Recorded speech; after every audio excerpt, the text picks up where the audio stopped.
there were male doctors, we know, but there is at least one female doctor that we know of, and she was called a doctor. She wasn't a midwife, she was a doctor. And her epitaph said, "Midwife and doctor Fanostrate lies here. She caused pain to no one, and having died is missed by all." So this seems to be the way she wanted to be remembered, or the way her family wanted her to be remembered, that she caused no one pain. And we do have the terms for midwife was a Maya, and a female doctor was a Yatrinis. So since we have these terms from ancient times, we do know that there must have been other doctors other than, say, Fanostrate. But Fanostrate is one that we definitely know if we have physical evidence from her epitaph. There were hospitals. This is one, the Christ the Pantocrator Monastery in Constantinople. It was constructed in the early 12th century, and there was a hospital attached to it. And this particular structure is now a mosque, so the only Byzantine element is the exterior. But part of the hospital was a women's ward. And so there were specifically doctors who treated women, and there were nurses there. And, you know, so this is really exciting. Since we've talked about so many things that there's just been a dearth of information about women in their daily lives, this gives us a little bit of insight into how they sought medical treatment, at least in Constantinople. Now, normal everyday people, the majority of people, lived outside the city, and they would have had limited access to a trained doctor, if you will. And so it's most likely that these people, when they were ill, they would seek out essentially a midwife, a learned woman who knew a lot about medicines and different types of sort of homeopathic therapies. Now, this was a thin line for a woman to walk, because of course her midwifery skills would have been essential to delivering children and making sure that women delivered healthy and, you know, lived, hopefully. But because this knowledge that they possessed was so unfamiliar to many people, they could often be accused of being witches. So it was a fine line that women had to walk when they were practicing these skills. And we read about holy women, saints who had kind of this special knowledge. So it could go either way. You were a witch or you were a saint, you know, and it just depended on public opinion. But this epitaph kind of rings true. She brought harm to no one, right? Fanostrate. And so this would be the side that you wanted to be on. You didn't want to be on the witch side where you might have accidentally caused harm. You wanted to be on the side where you weren't causing harm. But people also sought healing at holy sites. And we're going to talk about the more what we might consider superstitious side of medicine in just a moment. I wanted to bring this ivory box back. It's very small. It's 3 inches by 2 3/8 inches. It's very small. And you can imagine that the medicinal herbs or other sort of plants and stuff would have been contained in these little depressions here. And then the lid here would have slid on, and you can see where the sliding mechanism appears here. Again, this is an image of Hagia. She is a pagan mythological figure from the Greek tradition, the ancient Greek tradition. She was the daughter of Asclepius, who was the deity of medicine. And here we see her seated on this throne. So again, she's seated in this way that kind of indicates her wisdom. And then she's feeding a snake, and we can see the snake on her lap and a bowl in her other hand. and the snake is drinking or eating from this little bowl. And unfortunately, I haven't been able to find out a story about Hagia and a snake, so I'm not sure why she's illustrated with the snake exactly, but here it is, and she's typically illustrated with a snake. Her face has been worn away. Can I ask, is that linked in any way to the symbol for a doctor, the modern symbol of the twined snakes? The caduceus, yeah, that's the only thing I can think of, but I haven't been able to find anything specifically linking it. In my head, that makes sense, but as far as like other people making that connection, I haven't found anything, but that would make the most sense to me, right? So I'm not sure. But her face is worn away, and it kind of looks like someone's drawn like a smiley face on it to me, but I'm not sure what happened to her face, but I wish we could see it a little bit better. And in the book of Genesis, we know that God ordained women to experience pain in childbirth. So of course, Christians were aware of childbirth and the curse of Eve, if you will. And so many women were midwives. And we looked at this quote last time, but I wanted to bring it back because Synthronon of Ephesus recorded what a suitable midwife should be. And of course, we know the ideal was not always the reality, but this gives us a sense of the ideal. He said, a suitable midwife will be literate with her wits about her, possessed of a good memory, loving work, respectable, and generally not unduly handicapped as regards her senses, sound of limb, robust, and according to some people, endowed with long, slim fingers and short nails at her fingertips. She must love work in order to persevere through all vicissitudes, for a woman who wishes to acquire such vast knowledge needs manly patience. So here she's equated to a man. And I think what's interesting here is that he says the ideal, Synthronon says the ideal should be literate. And it's very likely that many midwives outside any city were not literate. They might have been able to identify some words that they saw in, carved or painted into a church wall, but it's not likely they could read, Galen or Hippocrates or something like that. So it's interesting that we do have this ideal, but it probably wasn't the reality. So midwives were probably the health practitioners in a small community outside the city walls. And in nativity scenes of Jesus's birth, we see midwives frequently. And this is an interesting combination of the stories recorded in the 4 Gospels in the New Testament and this apocryphal text that I've mentioned a couple of times, the Proto-Evangelion of James.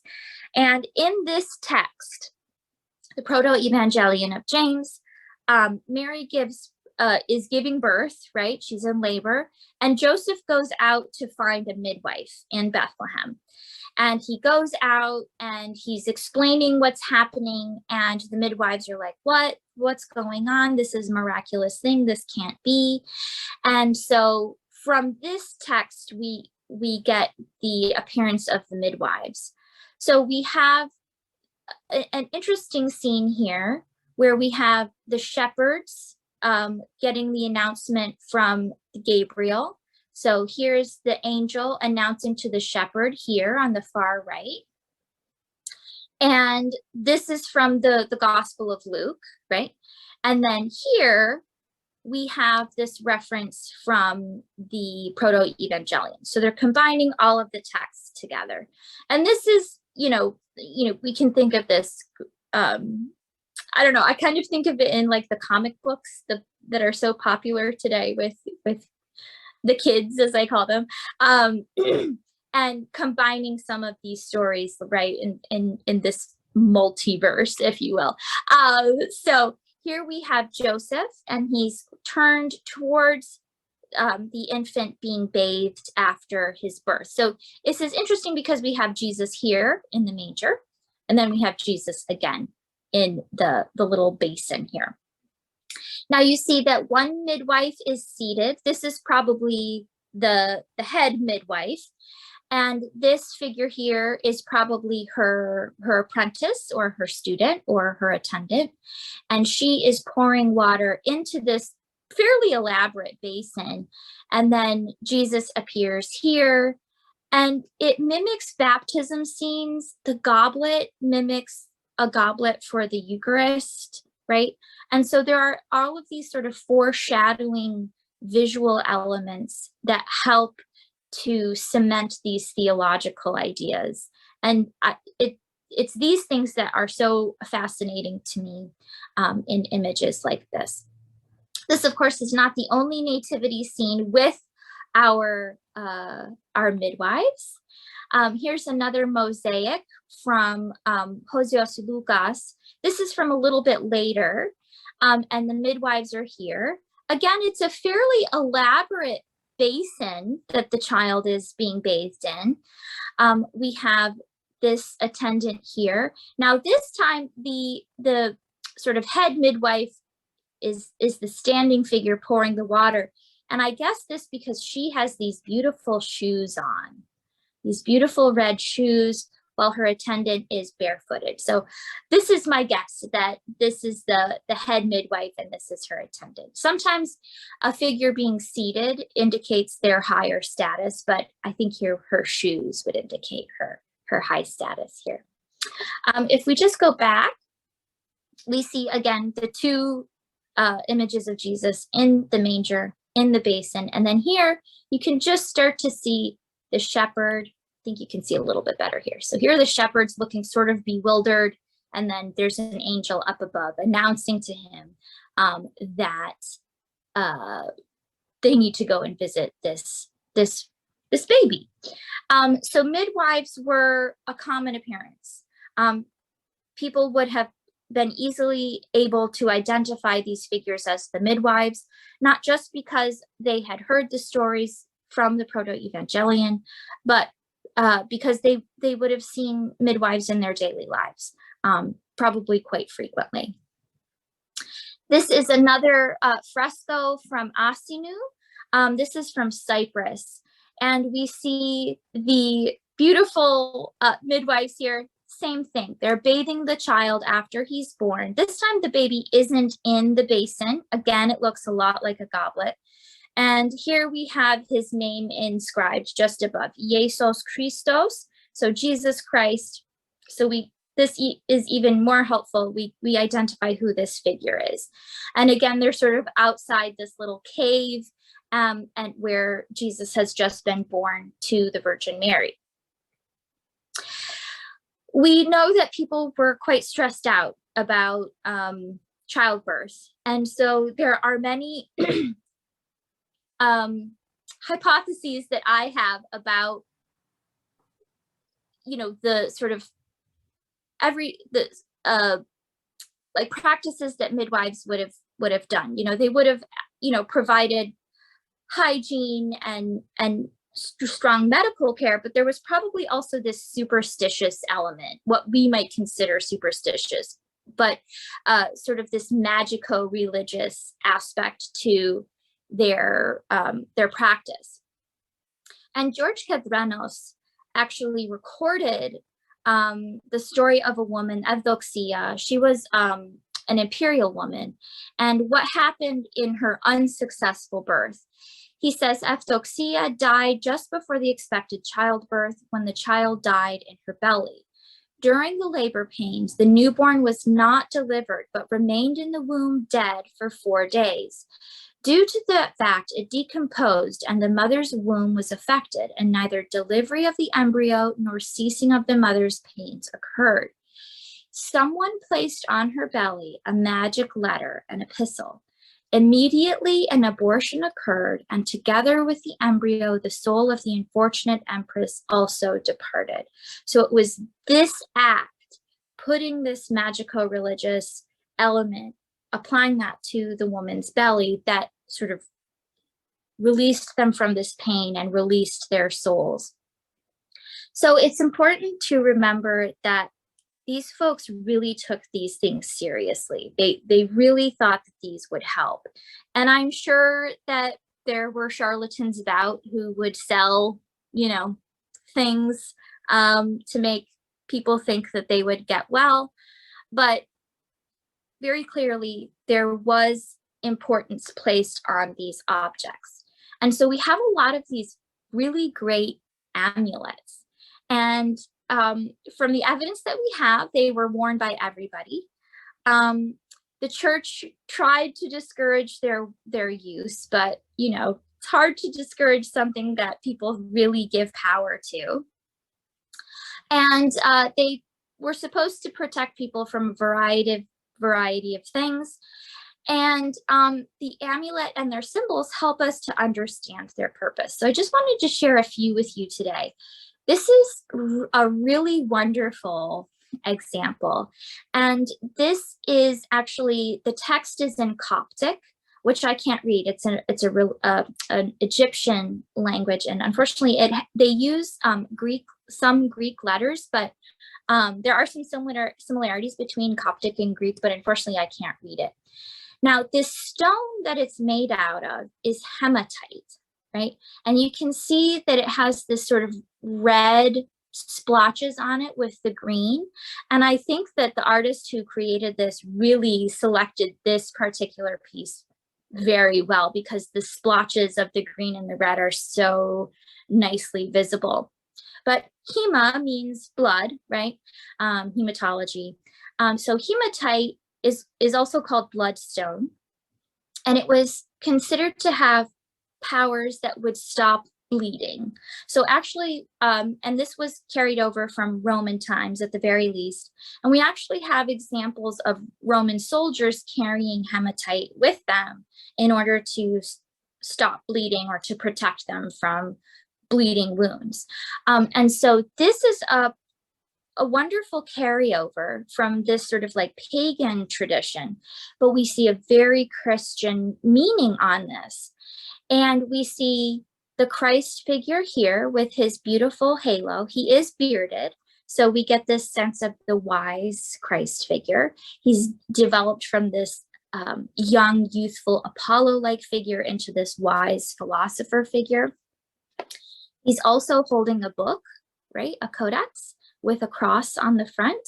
And then we see this small figure here, crouched down. And if you're familiar with the Bible, you probably already know the story. It's from the book of Mark, and it records the story of a woman with a flow of blood. So she's been hemorrhaging for a very long time, and she sees Jesus, and she knows that if she touches Jesus, she will be healed. She says, if I just touch his clothes, so I'm starting the text from right here. If I just touch his clothes, I will be healed. Immediately her bleeding stopped, and she felt in her body that she was freed from her suffering. At once, Jesus realized what power had gone out from him. I like this idea of Jesus as like a battery getting zapped. I just love that. He turned around in the crowd and asked, "Who touched my clothes?" "You see the people crowding against you," his disciples answered, "and yet you can ask, 'Who touched me?'" But Jesus kept looking around to see who had done it. Then the woman, knowing what had happened to her, came and fell at his feet, and trembling with fear, told him the whole truth. He said to her, "Daughter, your faith has healed you. Go in peace and be freed from your suffering." So if we go back, we see that's exactly what we're looking at. The woman is confessing that she touched him, and that's why he felt that battery zap. And the text is actually from the book of Luke. So this is Coptic text from that book. So although we don't know why exactly someone carried this, and we found it in the funerary context, but we know that it's likely they had some type of hemorrhage or some type of a bleeding ailment, and they used this amulet in an attempt to be healed. And so this is a very specific tool used in medicine. And it's hard to think of this as medicine, but because of this like magic or superstitious element to it, but this was proper care in at the time period. So there were also even more like demonic figures that people were afraid of. And this is another one of these apotropaic amulets. This illustrates a lion-headed serpent. Here you can see the serpent tail. And it's a demon called Hnuvis, but this demon is also known as a Lilith from the Jewish tradition, the Hebrew tradition. And then in the Greek, the Hnuvis is the Egyptian name, and Lilith in the Hebrew tradition, or Gello in the Greek tradition. And this creature was thought to attack women who were about to give birth. And this has to do with this demonic creature's inability to give birth. So she attacked women and young children because she was jealous of this fertility. And you can actually see the name inscribed. So here's the chi, the X that makes the k noise, the ni or the nu that makes the end noise. So here we have chna, and then o, this is an upsilon, so the u, and then over here we have the vis, Hnuvis. And so this gives us the name of the critter. This is a Medusa amulet. This was found in part of Turkey fairly recently, and this is a holdover from ancient Greek practice. Medusa was a gorgon, and she was this figure with, this female figure with snakes for hair, and she was defeated by Perseus, according to the myth. But gorgons were used, the images of gorgons were used as an apotropaic, warding off evil. And so I can't remember what the text around the exterior says, but we do have this Medusa head, very sort of creepy looking, but also crudely made. But we can imagine this would be something that could be easily reproduced, right? You cast this, and then you can create, many of these amulets. And so we have the steatite plate that it was cast from, and then this is a recent casting inside the plate.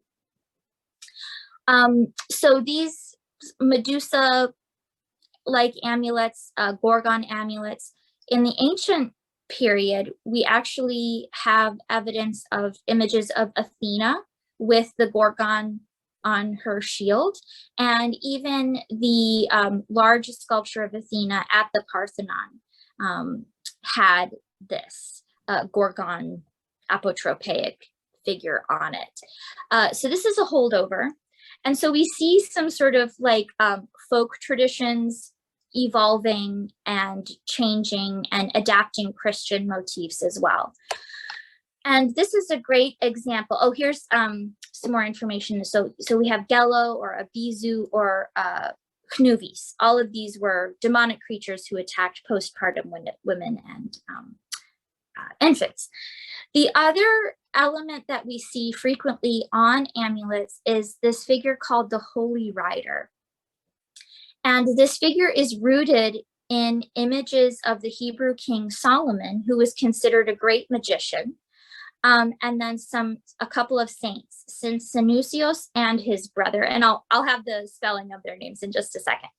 And so this Holy Rider is meant to go out kind of like a soldier and defeat these demonic presences, to protect whoever was wearing the amulet or felt afraid of these demonic presences. Oftentimes they were specifically invoked to protect individuals from Gilu or Abizu or Knubis. The ones that we're going to be looking at specifically reference Gilu. So here we have one of these holy rider images. This is from a bracelet.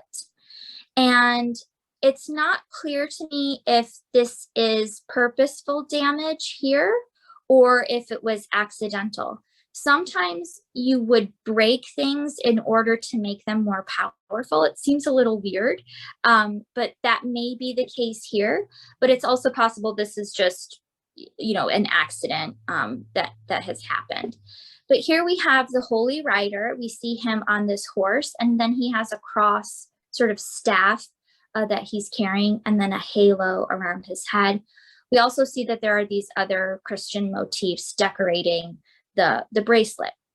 So this is something that, you know, an ordinary person could potentially possess. This is not something that necessarily a member of the imperial household or the social elite would have possessed. These are the things that everyday people were carrying around. So this gives us a great insight into their lives, which I really like.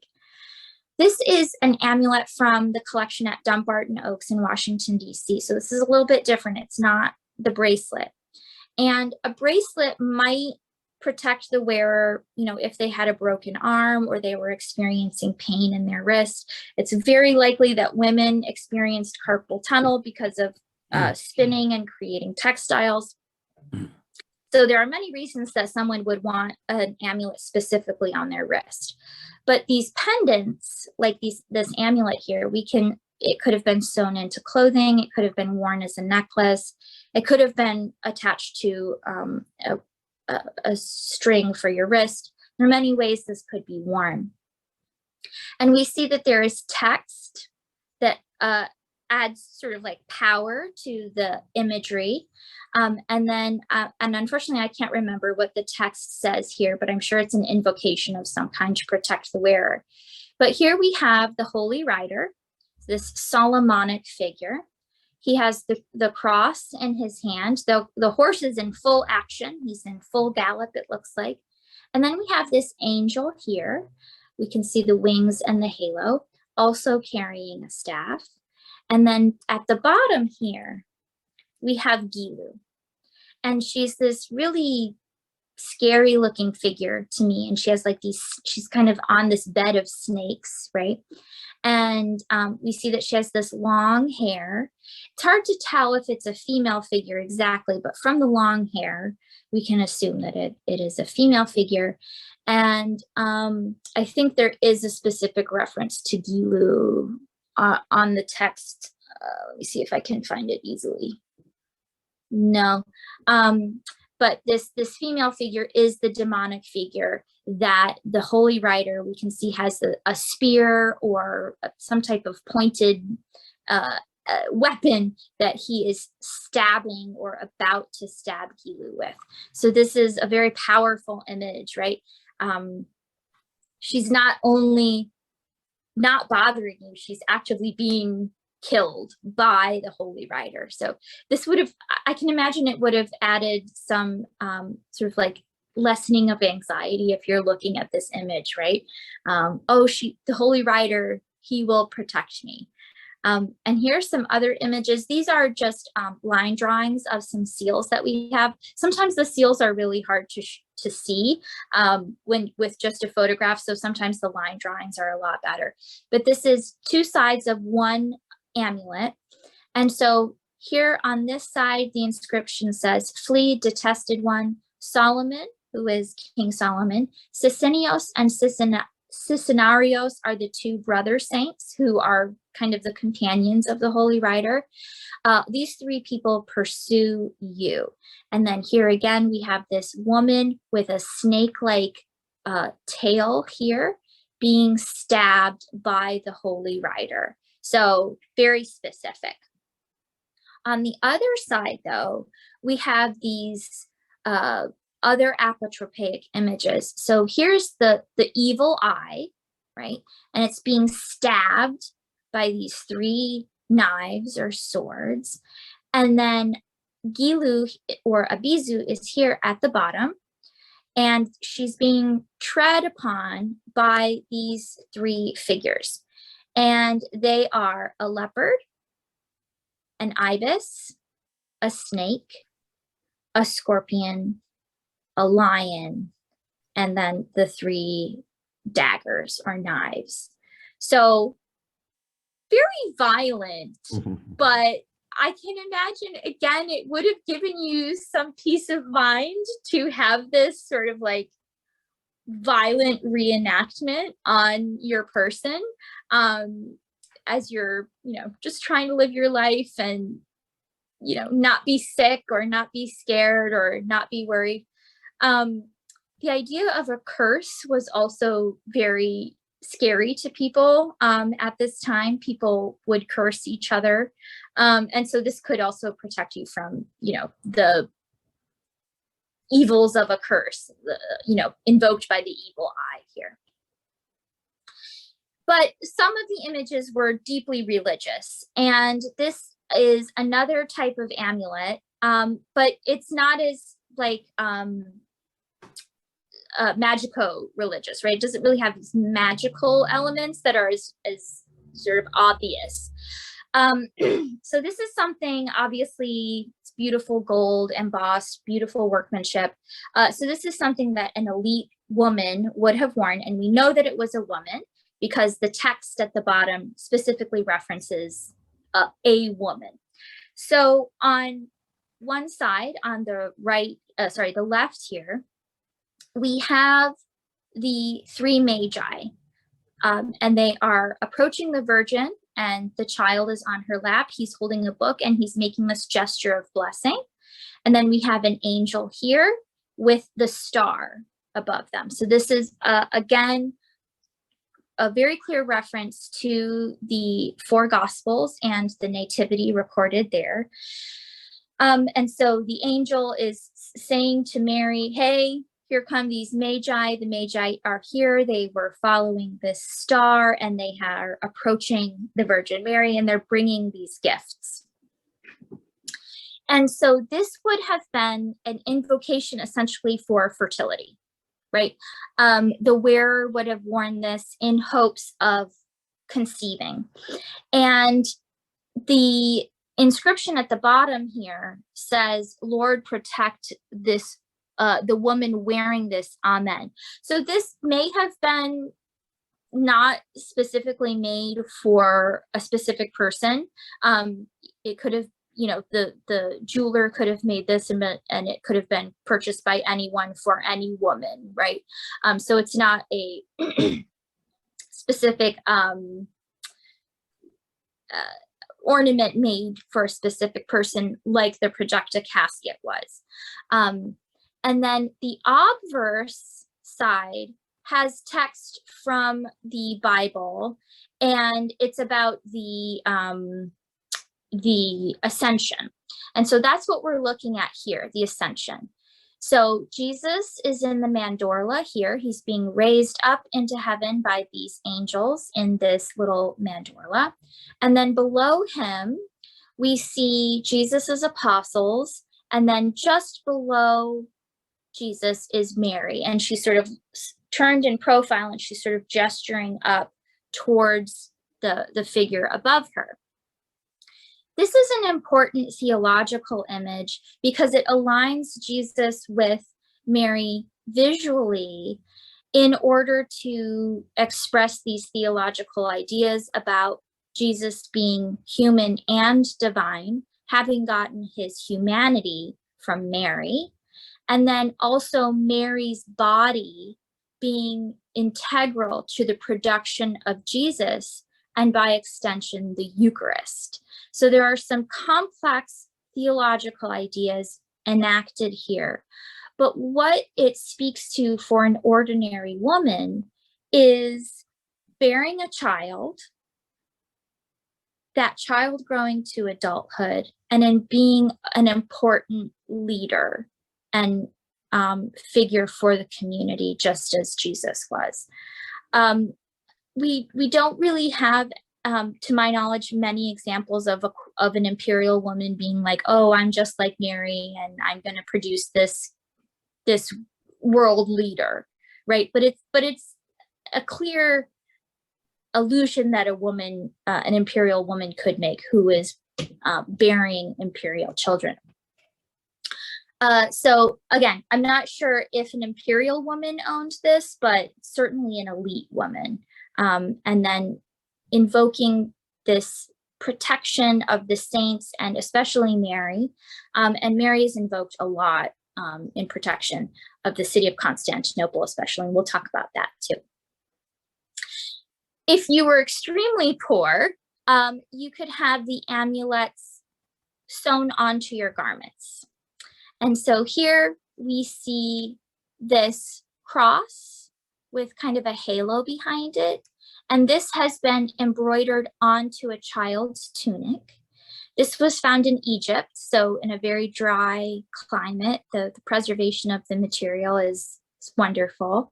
And we can see that the child could have worn this for a long time because the slit here would allow for the head to come through. And then, so the child could have worn this while they're growing. And so this would protect the child in the same way that these metal or ivory or gold amulets would have protected the wearer. We have a few examples of this. So here's a close-up, and you can see that they're using the stitches. They've taken care to select different colors. They're using the materials that they have in order to protect the child. So I really like this. It just speaks to the love or the care of the child. And I don't know, I really like this one. But there are a few tunics like this that have these kinds of these elements on them. Maureen, yes. One question in the chat, and I have a question. Please. Question in the chat is, are they amulet inscriptions in Cyrillic? They're not in Cyrillic. I don't think by the time, I'm not sure when Cyrillic was codified, but I think it's a little bit later. They are either in Greek or Coptic, which is, Coptic is an Egyptian religion, specifically Egyptian Christian, script. And so the Coptic uses some letters that look like Greek letters, but some of them aren't Greek letters. So if you can read Greek, you might be able to read a little bit of the Coptic. For a small inscription of Coptic, you might be able to read it, but for the hematite stone, I can't read that much Coptic. So, but I do know that it was text from the book of Luke. And these metal objects, how were they made? Were they hammered? Were they carved? They're really tiny little inscriptions. Yes, that's a great question. Let me go back to that slide. Let me see if I can do it this way. So this is one of the reasons I like this particular image, because so for this object, the artist carved into the steatite stone and then would pour the liquid metal into that carving to cast this metal amulet. So they could make hundreds, thousands of these amulets. So that helps us know that they were popular, 2, people would wear them, and 3, many people could wear them. Like, you didn't have to be rich to have one of these. So that's one of the reasons I really like this particular amulet. It shares the ubiquity of these images. Yeah, great question. No, it's very carefully sort of carved here. So it's it's quite delicate, even though it's sort of crude, it's quite delicate still. And so it's a wonderful example. Yeah, thank you for that question. Anybody else have any questions? Okay, so I've kind of divided the next part up into where women appeared physically in church and where women appeared in the decorations in the church. So they're both women in church, but kind of different concepts here. So there are a number of texts that tell us where women were supposed to have stood inside a church during a church service, but none of them are the same. None of them indicate the same place within a church. So it's very hard for us to understand where women stood physically in a church. And although this might seem sort of unimportant, it is important because it matters where women were standing, what they could see, what they couldn't see, who was in front of them, who was behind them. And so this reifies a social order and gender constructs in very subtle ways that are so interesting to me, but are still so elusive to understanding. So the church that I'm going to be sort of exploring this with you all is the Church of Hagia Sophia, which is right here. It's still roughly, right about there in Istanbul today. It was a church until 1453 when it was converted to a mosque. Then in the kind of early 20th century, it was converted into a museum. And in 2020, it was turned back into a mosque. And Byzantinists and I have many feelings about this, but we won't go into them. But this was, the Hagia Sophia Church was kind of the most important church in Byzantium. And after its construction, most churches wanted to be like the Hagia Sophia. Many architects emulated Hagia Sophia's plan, the dome, the decoration. And what's wonderful is that after 1453, many mosques also mimic the plan of Hagia Sophia because it just works as a religious space for both Christian worship and Muslim worship. It just works. So it's a versatile plan. I don't think people realize the versatility until much later, but it's an important church even today. So this is the exterior, and this is the west side of the church. This is the south and the north, and then the east is on the other far side. In Istanbul, the Blue Mosque is just across this courtyard. And then behind all this is where the Ottomans constructed their palace. And it's this beautiful area with this expansive palace. And if you go to Istanbul, eat at the restaurant at the palace. It has the best view in the city. And the food is pretty good. So highly recommend it. In the Byzantine period, though, the palace was immediately adjacent to the Hagia Sophia, the church. So the Ottomans shifted where the imperial power sort of rested in the city. But during the Roman or Byzantine period, it was all central around Hagia Sophia. The hippodrome, which I haven't brought up too much, was the horse racing arena, and that was immediately adjacent to this space as well. When we're looking at some of these images, I want to try to orient you.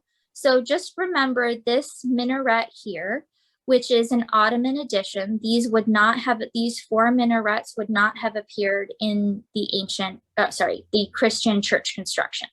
But this minaret here is this one. Okay, so just to sort of give you an orientation of where we are with the church. And as I'm going to change to the cutaway view to a plan view, and to help orient you again, I want you to remember the location of this circular building here, the Skephophylakion, and this is where the treasury was. So the church was attached to the treasury. So it's the circular structure. And as I change to the plan view, the Skephophylakion is right here.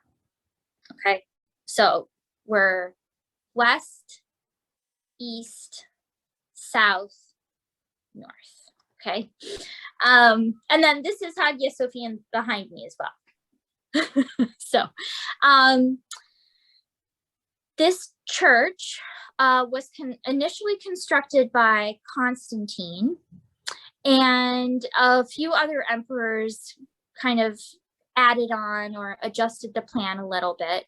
And then in the early 6th century, there was a devastating earthquake.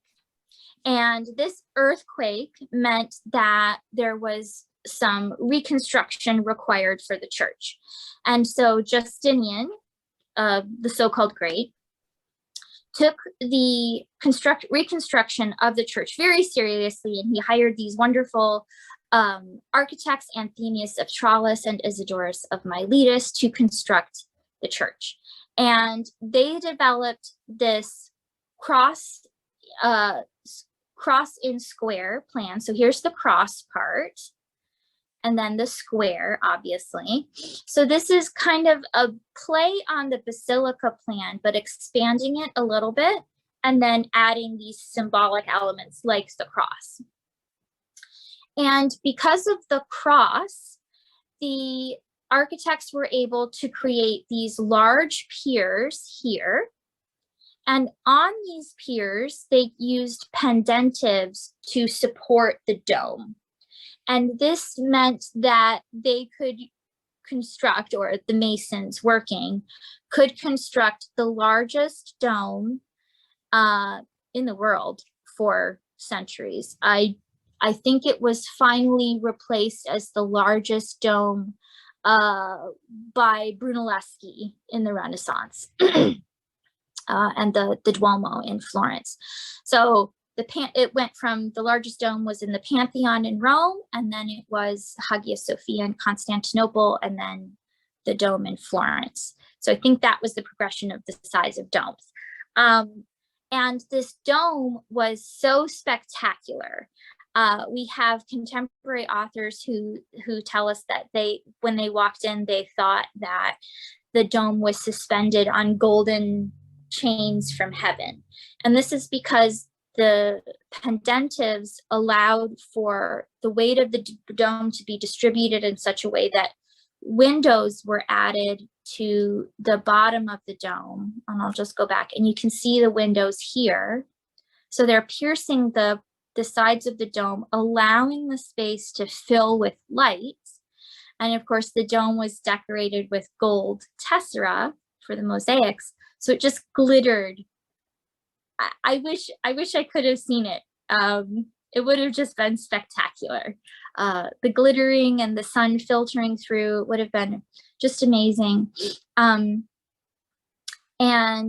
So it would just created this heavenly experience. So the other parts of the church include, sorry, I just need to move this window here. So the sanctuary, and the sanctuary is essentially this whole space here, right?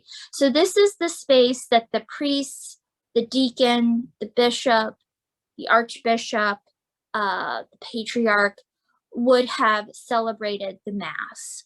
And eventually this part of the church was separated by the iconostasis. So if any of you have ever been to an Orthodox church today, there's this screen, usually decorated with icons, that separates the area of the lay people, the non-ordained, from the space that the ordained can access behind this iconostasis. And this is where the Eucharistic meal is prepared.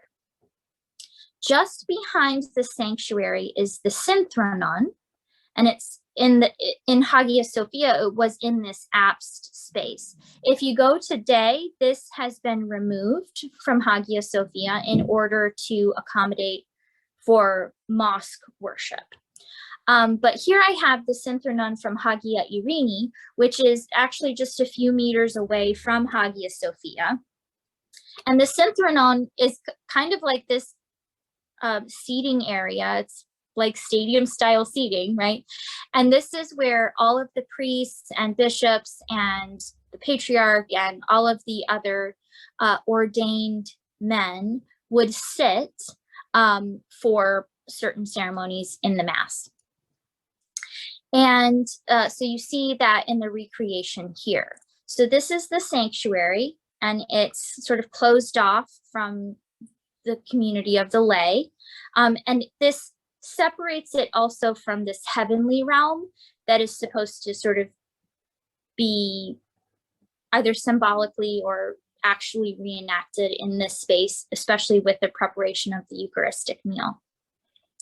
So we have the altar under this baldachin, and then through here we have the ambo, and this is called the solea, the little walkway.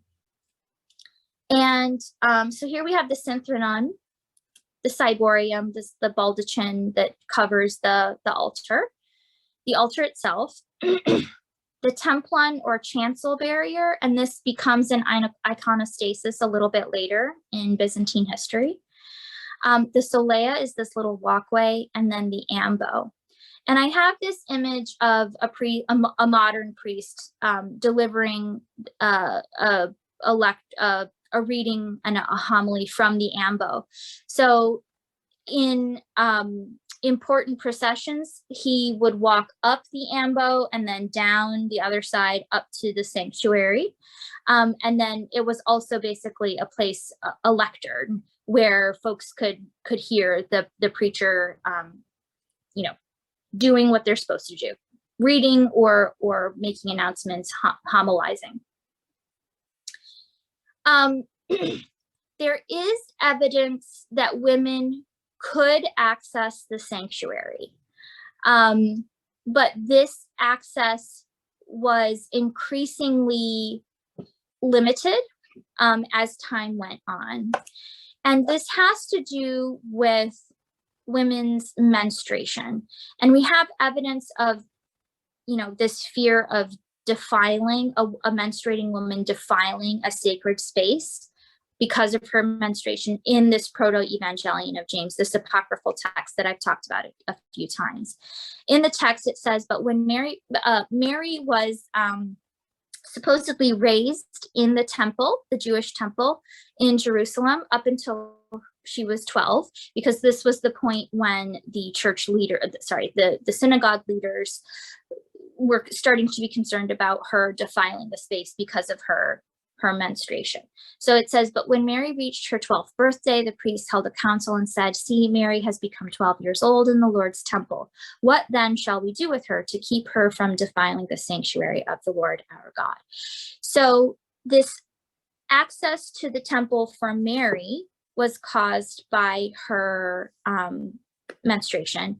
And it's very likely that later on, Christian women also were limited access to the sanctuary because of their menstruation. There is evidence that heterodox churches, so non-mainstream churches, sects, if you will, had female priests and bishops, but the evidence for female church leaders in the Orthodox tradition is very limited. We do have evidence that there were female deacons, but female deacons were punished much more harshly than male deacons for doing bad things. While a male deacon would be just relieved of his title for, say, having sex outside of marriage, a female deacon was excommunicated completely. So there were not the same rules, and there were differences in the ways that female deacons appeared and what they could do. Ultimately, towards the end of this practice of having female deacons, the only thing the female deacon did was make sure that the women in the women's sections were quiet. So that was their main duty. So it's a little frustrating as a modern woman to read, but that was the way it was, I guess. So when these women were, these female deacons were supposed to be keeping these women quiet. Some texts indicate that the women were on the north and the south aisle sections. Again, there are contrasting stories about where women were permitted. Sometimes they're only on one side. So here we have both sides. So they would be, for example, only on the north side, and the men were on the south side. Different texts tell us different things. And then very early on, we have evidence that men would be in the front section closest to the sanctuary, then children, and then women were at the very back closest to the entryway or the exit. So there are a few different things to deal with. It's really challenging. Other texts tell us that the women were on the second floor in the galleries. And in Hagia Sophia, it's still called the Gynaeceum, the women's section. And these are the sections just above the main sanctuary floor. And in Hagia Sophia, there's also evidence that the Empress would sit in this area here. So this is from the dome, essentially, of Hagia Sophia looking down. If you go today, the marble has been covered by a carpet for the mosque worship. So the acoustics have changed dramatically, as has sort of the ambiance of the space. But this is when it was still a museum, and we can see the floor. And then up here, people are no longer permitted to go up to this section because it is a functioning mosque. But when it was a museum, you could go up to this section. And this is supposedly where the Empress would sit to participate in the mass. There's also some suggestion that all women were up in this section on the second floor. But again, we have all of this varying, not consistent textual evidence. Where exactly is that? Is that above the sanctuary? No, so this is looking at the sanctuary. So this is the west side. This is the west end. Great question. And so this is that hall, that very section, but from the interior view. So this is the west side. This wall here with the windows is the extreme west wall of the church. So this is over the naos of the church, and the Empress would sit here between these two beautiful columns and watch the mass. And you can see it's beautifully decorated. We can imagine that, in the very, the 6th, 7th century, this would have been illuminated by beautiful candles. The shimmering would have just been amazing. So there's this evidence also that the women's choir in Hagia Sophia was stationed in the north aisle, but on the ground level. So where they were exactly is really difficult to pin down. We do know that they were allowed inside the sanctuary, which is nice, but where exactly is still not super clear. We know that they could not ever enter this part of the church. Eventually, deaconesses did have some access, but over time that access was limited. This is the imperial door here. So the emperor would have sat on this side for the most part. And then where ordinary women were, it's really difficult for us to get a sense of where they were. It seems to have changed from community to community. You'd think that Hagia Sophia would sort of set the standard for where women were supposed to appear in church, but that doesn't seem to be the case. So, let's talk about where female figures appear in churches. So we've talked about a number of images from inside the church, and at Hagia Sophia, and the Scephophylakeion is here. So here, this is the west side, the east side, the south, and the north. So I've changed the plan a little bit. So Mary appears in a number of places in the decoration of the church. She appears just here. And if you go to Hagia Sophia now, you enter from this side. And so this is one of the first things you see when you come into the mosque. And I have to say, when I was there last summer, I was just so excited to see this because I've looked at it so many times in books. And so to see it in real life is just a thrill. And this is an image of Mary enthroned with Jesus on her lap. And Constantine appears on this side with a model of Constantinople. And Justinian appears here on the left side with a model of Hagia Sophia. So they're offering these works that they did, that they completed to the Virgin and Child. As you go in, this is the section where now, as a mosque, you take off your shoes, and your head needs to be covered if you're a woman. And so you leave your shoes here, and you go in through this door. And over this door, we have Christ enthroned with Mary in a tondo on the left and an angel on the right. And just below Mary is a crouching figure of an emperor. And there's still hot debate about who this emperor is. But regardless of the identity, there is this sort of invocation for Mary to protect him and to lead him in the ways of a righteous ruler. And so this is on the exterior, you're still in the naus. So as you're entering Hagia Sophia, this is what you're passing under. You're walking under this image. In the apse, we have an image of Mary enthroned with the Christ child. Because it is now a mosque, this is covered up during times of worship by these sort of curtain things. They look like sails, like boat sails, but they're supposed to be furled or unfurled during times of worship or no worship. Unfortunately, when I was there, they were always up, so I could never really get a great picture of that. And then in the second floor here are these images here. So this is the deesis. This is Mary and John the Baptist and Jesus.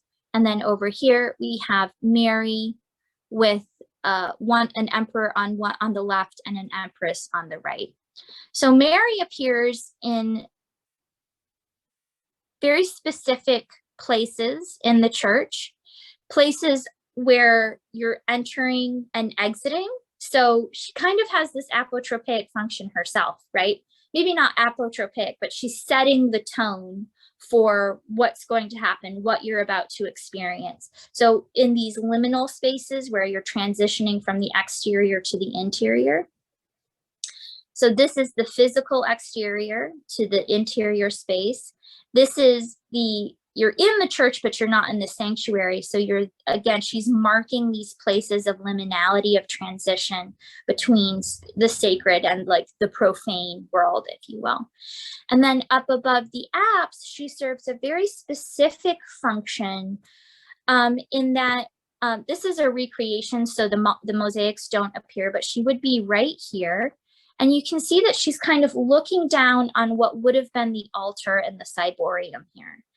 And this, again, relates to that theological importance of Mary and her role in producing a human and divine child.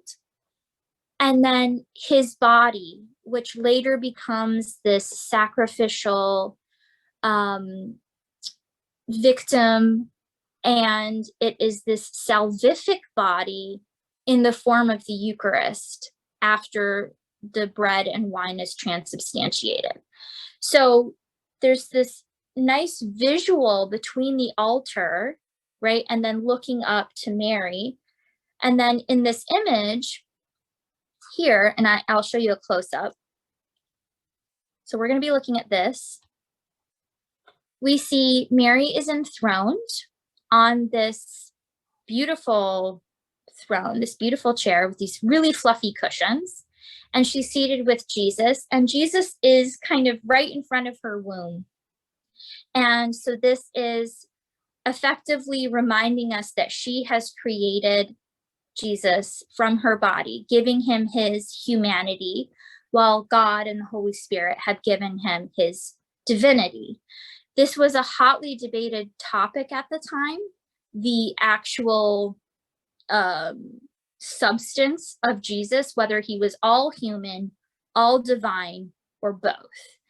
And then what both meant was also hotly debated. And his substance was sometimes described as water mixing with wine. And so you can think about how that mixture actually works. It's very sort of enmeshed. Or wine mixing with oil.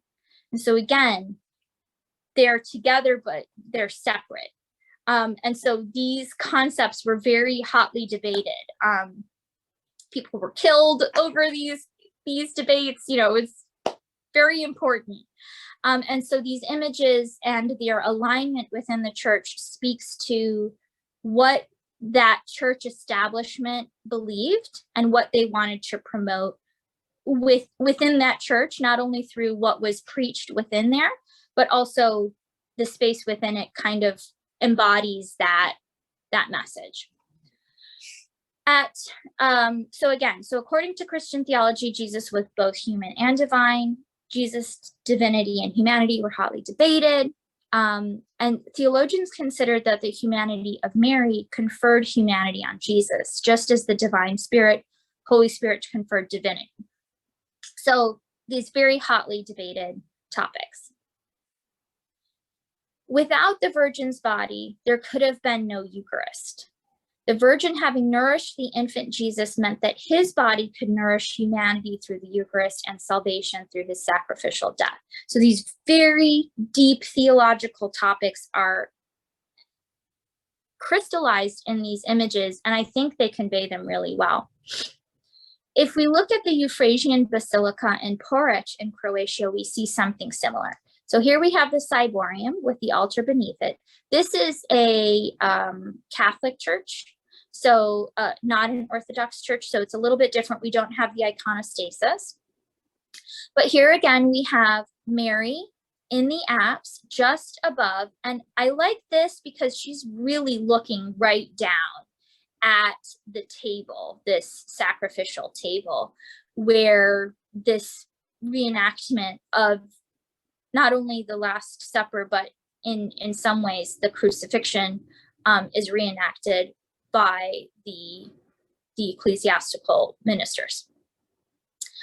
So it's this wonderful alignment visually and theologically. And here she is again enthroned on this beautiful chair. She seems to be in paradise, right? She's surrounded by these little flowers in this beautiful garden. And they're definitely in heaven because the sky is gold. And there's this hand reaching down with a crown. So she's being crowned here as kind of the Queen of Heaven, if you will. And then she's flanked on all sides by the angels here, and then other people related to the church at Porridge, the Euphratesian Basilica. There's some text here. I can't remember what it says, but the ciborium is a later addition. It would not have been there in the early 6th century, but it was added later. I think it's a Renaissance edition. But again, this alignment is great. And it changes a little bit, and it changes just to add this image of Christ the Pantocrator here. So this is the Monreale in Italy. It's a beautiful church. I really want to go here too. This is also a Roman Catholic church, so the ciborium is not present, but it's just above the altar, this apse. And here we have Christ the Pantocrator, the ruler of all, and he has this text in his hand. So this is the judgment. And so this gives us a very strong message here, right? Like he's looking down at us, he's going to judge us. It's a little bit scarier, but we still have this visual connection between Jesus the judge, Jesus the child on Mary, who is considered the lap of wisdom, and then this nice line just above the Eucharistic table, the altar, where the central point of the Mass, right? Where this reenactment of the Last Supper and by extension the crucifixion is taking place.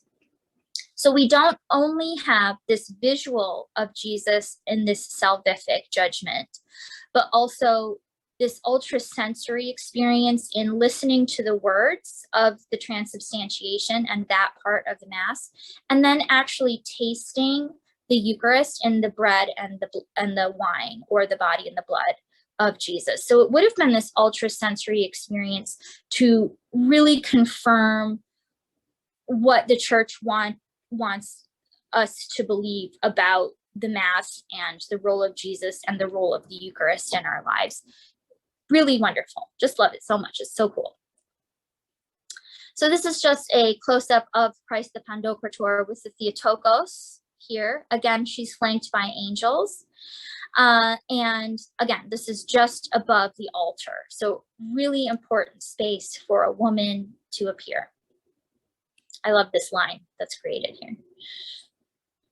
So this is the image of Mary with Jesus, and we have her initials here. So Mi Ro, so Maria, Theon, so Mother of God. And then we have Justinian here with the Hagia Sophia, and Constantine with the walls of Constantinople.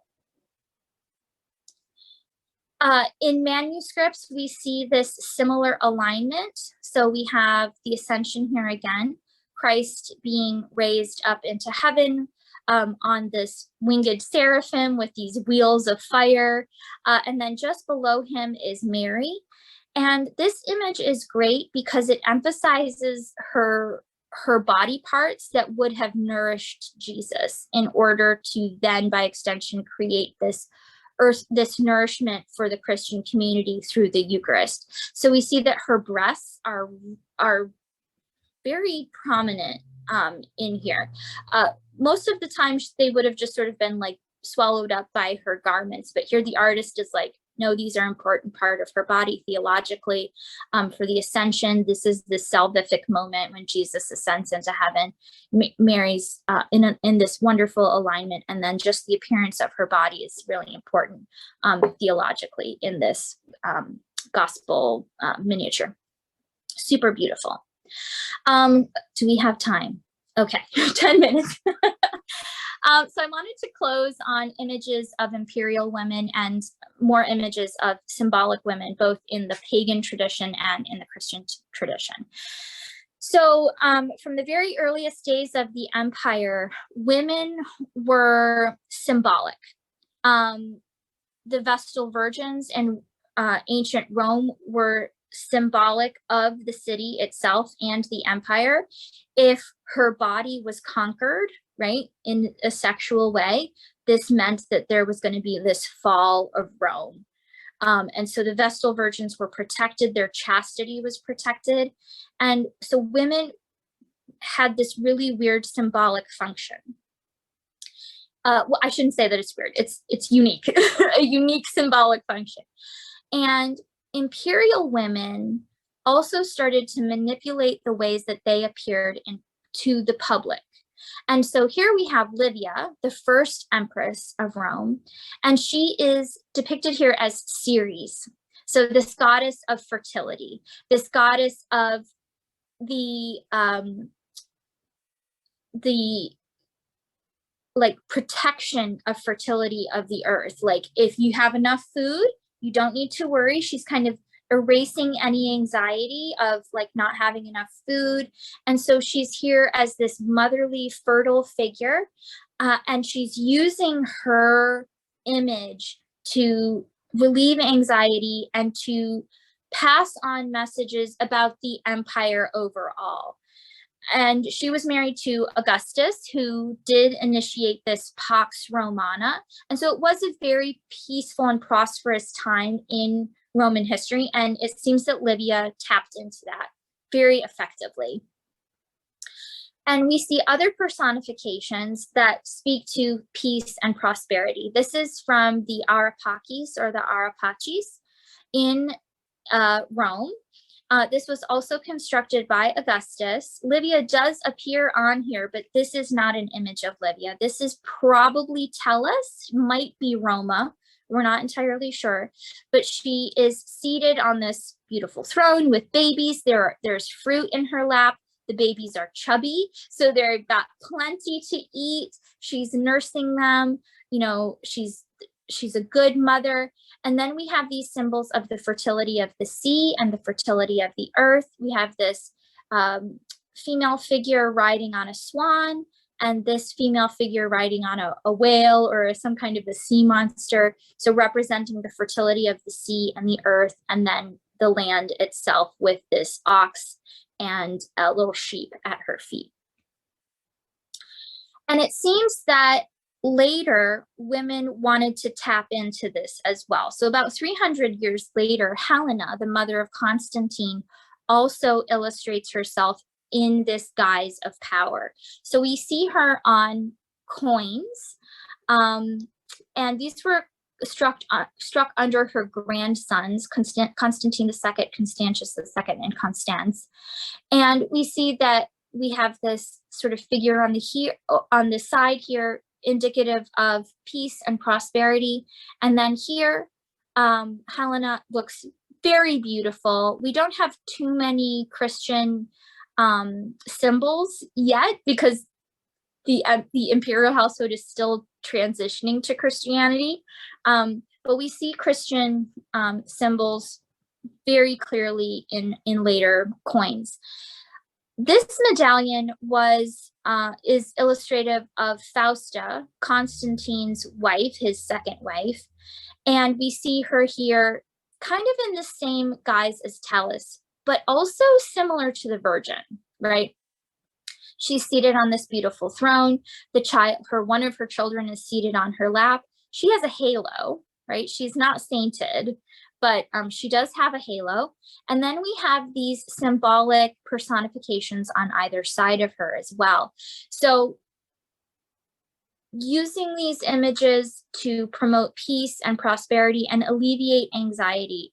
I often tell my students that coins are kind of the Facebook of the ancient world, because they were ways you could quickly and effectively get visual messages across to numerous people. So this is how people knew what the emperor looked like, kind of got a sense of what he was doing, etc. Quite similarly, we have this Missorium of Theodosius I, and he was the emperor that made Christianity the official religion, and he outlawed paganism. But we still have some pagan imagery, right? So here we have this pagan sort of personification with a cornucopia. So still using these pagan motifs of female personifications. Here we have Pulcheria. Pulcheria was the regent for her brother Theodosius II, and here we have very clear Christian imagery. So here we have Pulcheria, and here we have this hand reaching down with a wreath, very much like this wreath we saw coming down at the Euphratesian Basilica, right? So she is specifically telling folks, God is with me. God has picked me out. She's beautifully adorned with all these jewels. Her hair is amazing. And then on the opposite side, we have the angel with the Cairo on a shield, which would have been a very clear message about Constantine and his success at the Milvian Bridge with the shields with the Cairo emblazoned on them. How are we doing on time? Okay. Her sister-in-law, Pulcheria's sister-in-law, Evdokia, also borrows some of this imagery. She too has this hand coming down from, this heavenly realm, if you will, with a wreath. And although she doesn't have the seated angel with the Cairo symbol, she does have an angel with this star and a cross in their hand. So very specific Christian imagery here.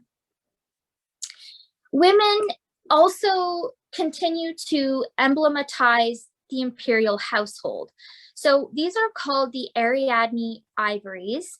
One is in Germany, and I think the other one is in Italy, and I can't remember which is which right now. But we continue to see this female figure enclosed in a space, right? So just like Projecta, just like Hagesso from these funeral stela, women are enclosed. She's not freely moving about the space.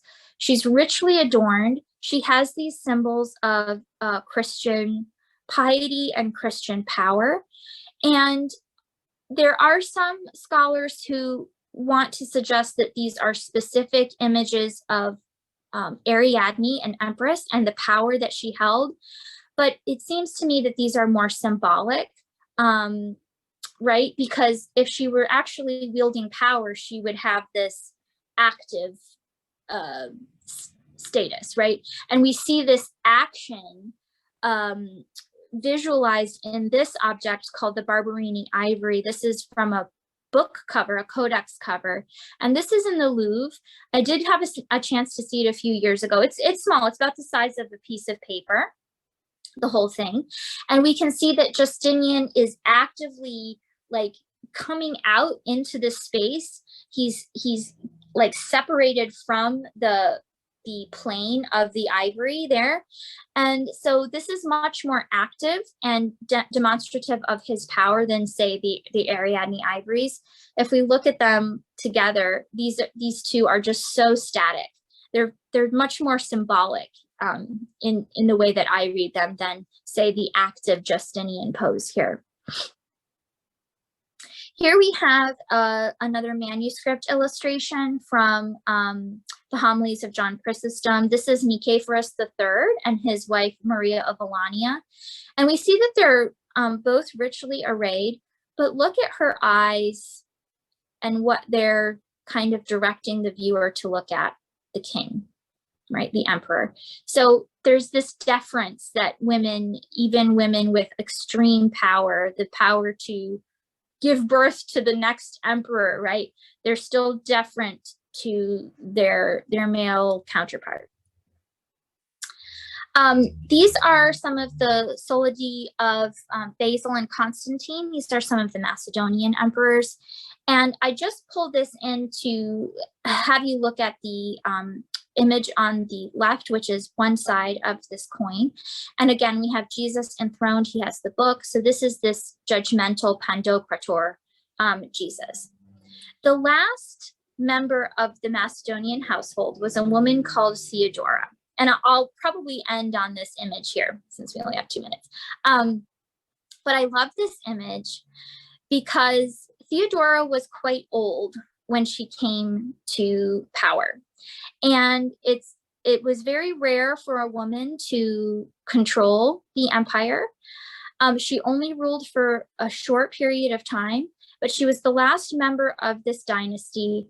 She was old. She kind of knew what was going on, right? She knew this was the last of her dynasty, that she was old, that things were coming to an end. But she kind of went out with a bang here. And she's still using this image of Christ the Pandocrator with his book in his hand. So she's holding on to these Macedonian images. But what she's done, and we haven't talked about this very much, but this scepter thing here is called a loros. And this was only held by military leaders. So she's illustrating herself here as a military leader. And this is significant because women were not allowed to do that. So it speaks a lot to what Theodora thought about herself, what she's kind of just pushing all of the limits with this image. And this is from a seal. And seals are super interesting because they were either 1, 2, 3, or 4 gold coins that were pressed together to create this seal and attached to diplomatic papers. This particular object is a 4 seal, a 4 coin seal. So depending on the recipient meant what kind of seal they got. So if you got a 1 coin seal, you were important. But if you were a 4 coin seal, wow, this was someone very important. What's so frustrating about this object is that we have no idea where it was found. It was unfortunately found by someone who didn't take their records very carefully. And so we don't know any information about who would have been the recipient, other than this is a 4 coin and it would have been someone important. This would have been like the Persian king, someone just so important. And so she's portraying herself in this way to someone extremely important. I would love to know more about this object, but we probably just will never know. So anyway, we'll end there. Thank you so much for everything. I've had such a fun time with you all these past 4 weeks. And if you have any questions, please let me know. Okay, now I'm Rusty Bowman. Barry had to leave at 11:40, and Lois, he sent you a note asking you to give the final thanks to Maureen and comment to the group. So Lois, can you unmute yourself? We can't see you. Are you there? In any event, Maureen, Lois, are you there? Good. Okay. I'm sorry you didn't see your. Here I am. Right. Maureen, I might mention while I was looking in the chat to check this, I noticed that one person said you're wonderful. Oh, thank you. Okay. Thank you. Okay, Lois. Well, I really want to thank you too. And I think what you did is open a new world for us. That's good. I think many of us were really unfamiliar with all of this. Don't you agree? And you open up a new world for us. And I really want to thank you. Well, it's been my pleasure. Thank you all for coming and listening to me. I'm flattered, truly flattered. And next month, we're going to hear another graduate student in your department talking about Brazilian art. Great. Why does her name leave my mind at this minute? But anyway, you'll all get notes about it and you've all read about it. So thank you very much. It's been my pleasure. It's absolutely been wonderful. I'm so glad you enjoyed it, Benita. I enjoyed it very much. I'm so glad. Thank you so much for spending the time with us. My pleasure. Yes, I'm just wishing I'd seen this before I went to Constantinople and spent a week there. I'd have got a lot more out of it. Right, yeah. And we watch. Maureen, what I love is you're so clear thinking that it results in real clear speaking. I never had trouble following you. There wasn't a bunch of and ah. You're just a very good presenter. Oh, thank you so much. Thank you. Will the recording be on the YouTube? It should be. Barry has been pretty good about uploading that. Yes. Yes. I know last time I checked there were 2, but I'm sure the other 2 will get put up soon. So right. Takes a little while. But yeah, it does.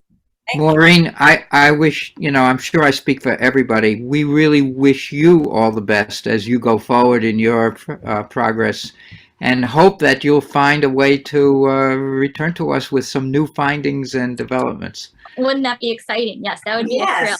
So absolutely. Absolutely. All right. Have a great weekend, everyone. It's just been a delight. And hopefully I can meet some of you in person sometime. Love that idea. Yeah. One of these days. Yeah, one of these days. Well, stay safe out there. All right, you too. Take care, everyone. Bye-bye.